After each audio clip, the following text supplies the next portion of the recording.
Hello again, and welcome to another episode of BitNote. We've got a great show lined up where we'll be talking about the music from Dust and Elysian Tale. Hope you enjoy.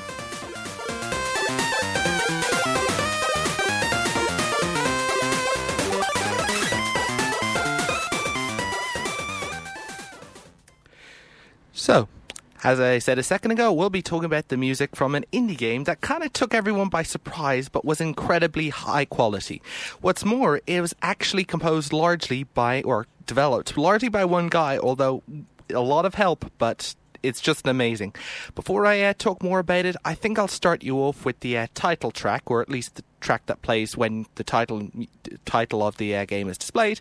So this is called Falana, and I'll start you right in with that track, and we'll talk a bit more about the game afterwards. Hope you enjoy.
And that was Falana from Dust and Elysian Tale, which was developed by Humble Hearts LLC.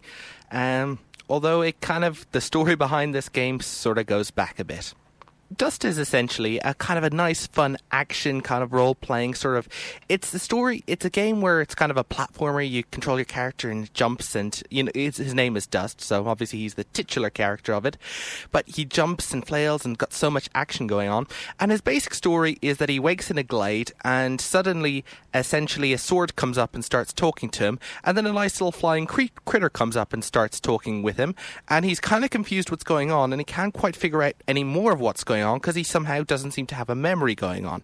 He's unfortunately been stricken by a common case of video game protagonist beginning of the game amnesia syndrome, and the remedy for such a condition is, of course, follow the game's plot until such time as his past is either revealed to him or else he gains his memory back. A very common method of being treatment.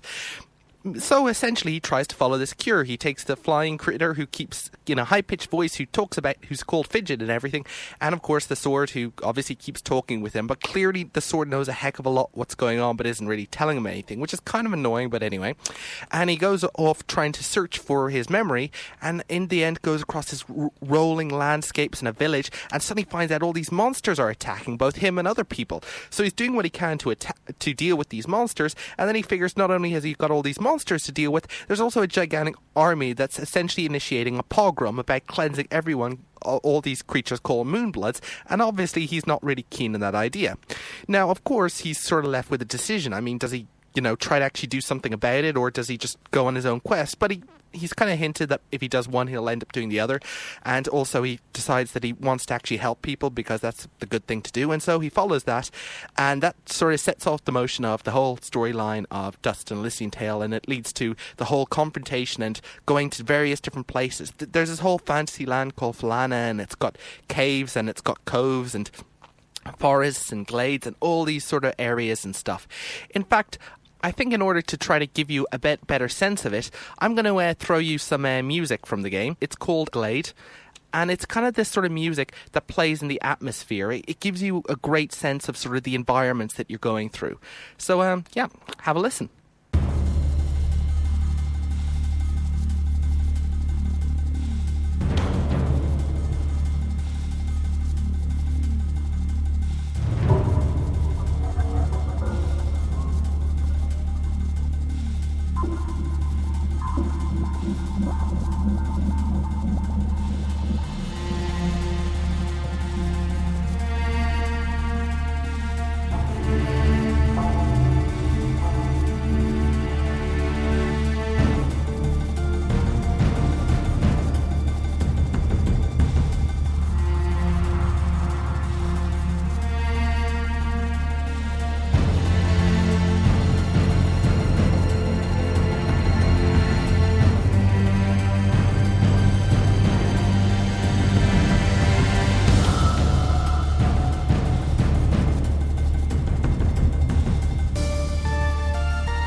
And so that was the Glade, as I said, from Dust and Elysian Tale. Now, as you can hear, there's some great atmospheric, vibrant music that sets the scene, and honestly, the art of this game does brilliantly. The person who actually made the game, who's called Dean Dodrill, was actually an illustrator and animator to begin with, and then this was actually the first game he's ever made. And boy, I mean, as a game developer, I know it's hard, and people even say that your first game isn't going to be that good, and there's so much to learn in the first thing, but I mean, these guys are the exception, because while Dust isn't a perfect game, damn, for a first game just to pull off something like this is just incredible. The music, as you've heard, is good. Of course, the art which he was responsible for is good, and it's also the animation as well. You know, he didn't just do what a lot of indie game does and make everything like pixelated to evoke the old retro style. Although he did consider that earlier on in the project.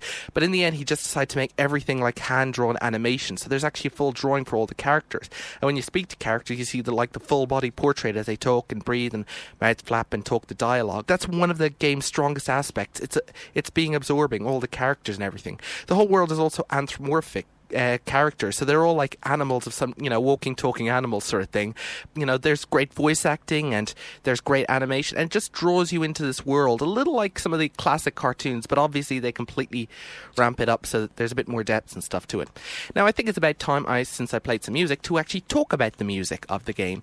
Well, essentially, there are two people involved in this soundtrack. Now, this is kind of a little tricky, because I thought that if I got the soundtrack and looked at the artist, I'd be able to see which artist did which track, and unfortunately it doesn't seem to have worked out quite that well.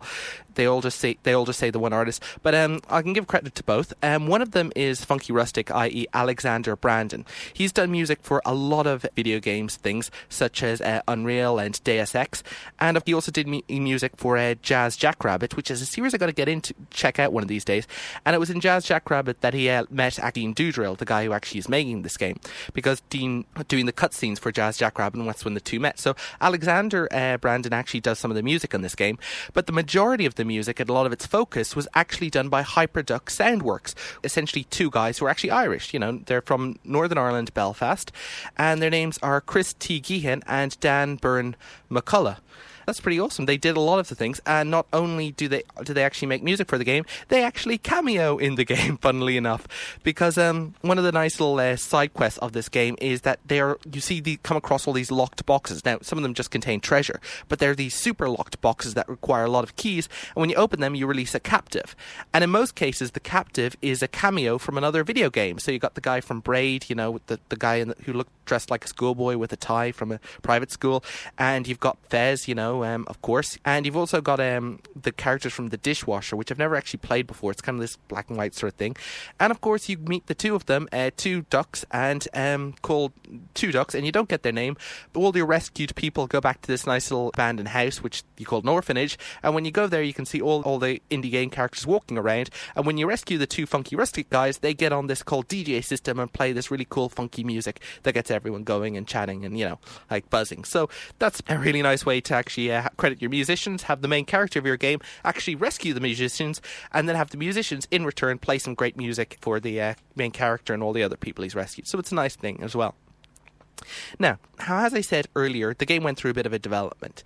First of all, the guy tried to just make it pixelated, and then he tried to make it drawn a little. Then he learned a bit from the guys who made The Dishwashers, can manage to make a good level and some tools in order to develop the game better. It took him over 3 years to make this game, so this was really an intensive effort. It puts me in mind a bit of Pixel, of course, the Japanese guy who made Cave Story. Of course, Dean Dodrill isn't quite as a recluse. He still was able to network with a lot of guys and got a lot of support from people. One guy at Microsoft who helped him a lot, and the Microsoft thing is very helpful. Is a whole load of other things.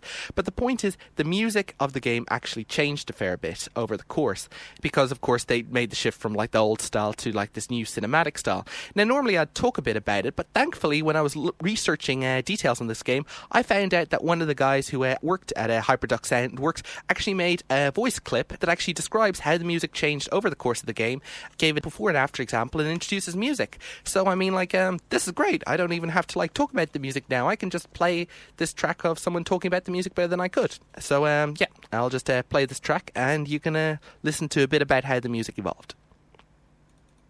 Hello, my name's Chris Geehan, and I'm part of the team that composed the music for Dust and Elysian Tale, as well as designing all the sound you hear in the world of Elysian. back before the music sounds like it does now, it had a very different influence. And at the point of the drastic change to the style, themes had already been written and implemented into Dust. Originally, we were looking at an influence that stemmed from Falcom's Ease 3 and Ease 4 of the 16-bit era. The transition for some of the themes was pretty radical, but I made a point of maintaining the original thematic qualities of the older themes as they were converted into a more orchestral and cinematic style. I'm just going to quickly run through a comparison of the Abadis Forest theme in its original style and as you hear it now within the game. Check it out.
Okay, so that was a long time ago, and I still think that music style it's so awesome. It was so much fun writing those tracks. I still listen to all the reference tracks that Dean gave me. They're class. But you can hear, in the original style, there's a lot of splashes of DX era instruments amongst funky bass lines and drum grooves that are crammed full of fills and rolls.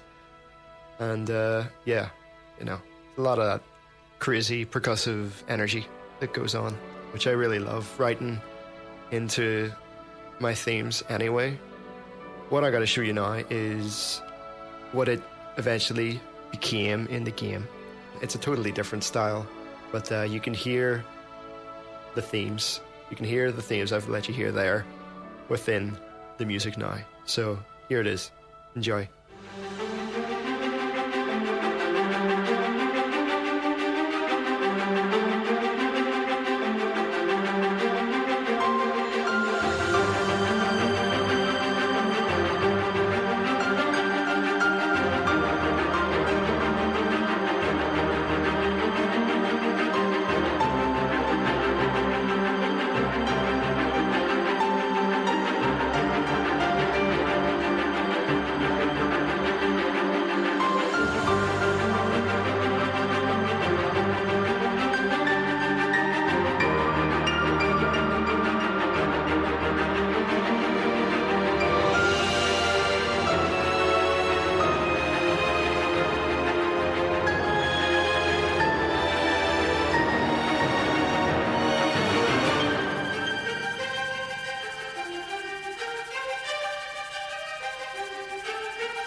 So, that was Chris T. Geehan. That music was actually for Abadis Forest, the before and after. So, as you can see, there's been a lot of effort gone into just trying to get the atmosphere, the feeling, and the ambience right. Indeed, there's a lot of stuff you do. You get to speak to a lot of characters, and a lot of them are voiced. You get a wide variety of accents, though. There's one guy with a strong Australian accent, which you get to talk to, and another guy who I'm pretty sure is an Irish accent, although I was trying to look him up and figure out, I don't know. There was a huge amount of voice work went into the game, and in fact I believe it caused a minor crisis for the developer when he, well actually according to a major crisis, when he moved everything in, all the voice work into the game, found out the game wouldn't run with it, utterly had a panic attack that he, after everything he'd have to throw out the voice work, and pretty much collapsed into bed. But thankfully when he managed to recover, he was able to actually reprogram everything, so everything worked out okay. So I'm very glad that it happened, and I'm glad that, you know, Dean Doudril didn't have a gigantic crisis over that. But unfortunately, yeah, game development always has moments like this, but I suppose at the end of it, he managed to get the game developed, and it's into a lot of people, and they really like it, and that's the main thing.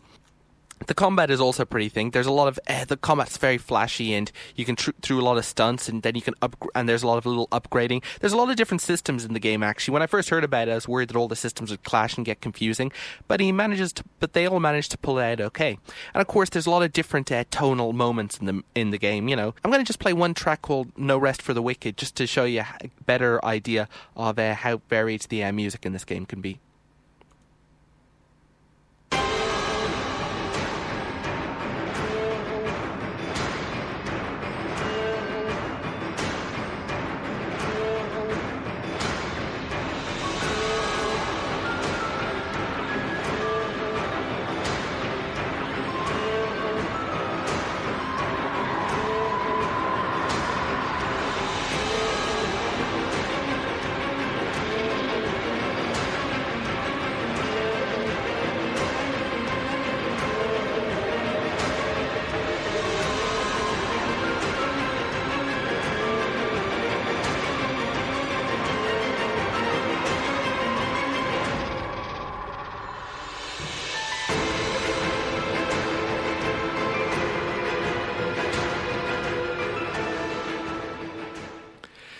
So, I think that's about all we got time for right about now. I think that we've played some great music from this game. I'm going to leave you with two tracks that kind of summarize the ending of the game. There's Legend of Mithrarin and also Gone Home brackets Journey's End, not to be confused with the actual video game Gone Home, but I don't know, maybe the guy thought the same track was going. It's actually kind of funny about game names. He was actually joking, when he was developing the game, he just constantly see all these games with dust in them, like From Dust or Dust 451 or Dust Force, so apparently Dust is a very, you know, common name for games, or at least they were at the time. I think that the game Dust and Elysian Tale, beautiful game, great graphics, and you can get it for, it was actually originally released on Xbox 360 for the arcade thing, you know, where you pay online and download, but it's now been released for Windows, Mac and Linux, so no matter what PC platform you have, anyone can have a go at playing it. So, I'll leave you with the ending theme of this. This has been David Collins with BitNote. Thank you very much for listening, and thank all the developers and musicians out there for making great games and great music so that I can shamelessly rip off on your work in order to boost my own profile. Thank you.